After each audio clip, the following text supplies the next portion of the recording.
आज या छत्रपती संभाजीनगर मध्ये और परभणी येथून जो काही लॉंग मार्च निघालेला आहे, तर आज न्याय हक्कासाठी सर्व समाजातील तळागाळातील लोकांना रस्त्यावर उतरावं लागतं आणि ही खूप मोठी शोकांतिका आहे।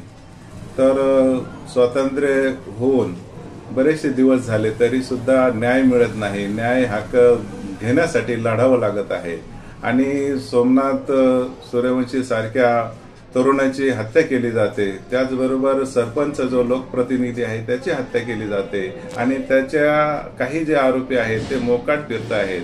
तर याचं पाठबळ कुठून मिळतंय आणि हे पाठबळ जे आहे तर मला असं वाटतं की हे शासनकर्तेच त्याच्या पाठीशी असावेत आणि म्हणून त्याचा सर्वप्रथम आम्ही जाहीर निषेध करतो। आणि जो काही लॉंग मार्च निघालेला आहे यामध्ये आता मध्यंतरी त्यांच्या म्हणजे अडवणूक करण्यात आली, कुठेतरी रोखण्याचा प्रयत्न झाला, हे दुर्दैवी बाब आहे।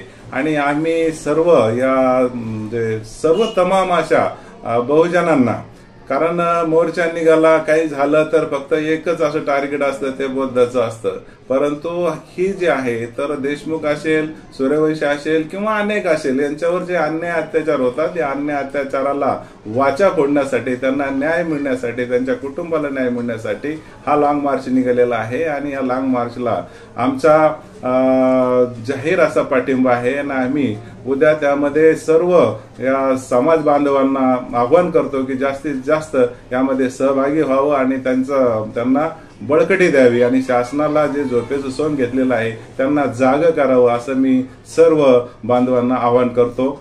जय भीम।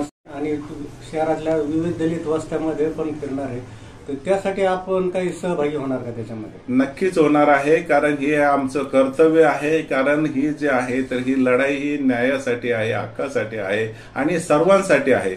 जर आज आपण रस्त्यावर उतरलो नाही, एकत्र आलो नाही, एक संघ झालो नाही तर येणारा काळ हा भयानक आहे। आणि त्यासाठी मी सर्वांनाच आवाहन करतो की ज्या ज्या वस्तीमध्ये हा लॉंग मार्च येईल तर सर्वांनी त्यामध्ये तन मन धनाने त्यामध्ये सहभागी व्हावं आणि त्यांना वाटेल ती जशी होईल ती मदत आपण सर्वांनी करावी अशी मी सर्वांना आवाहन करतो।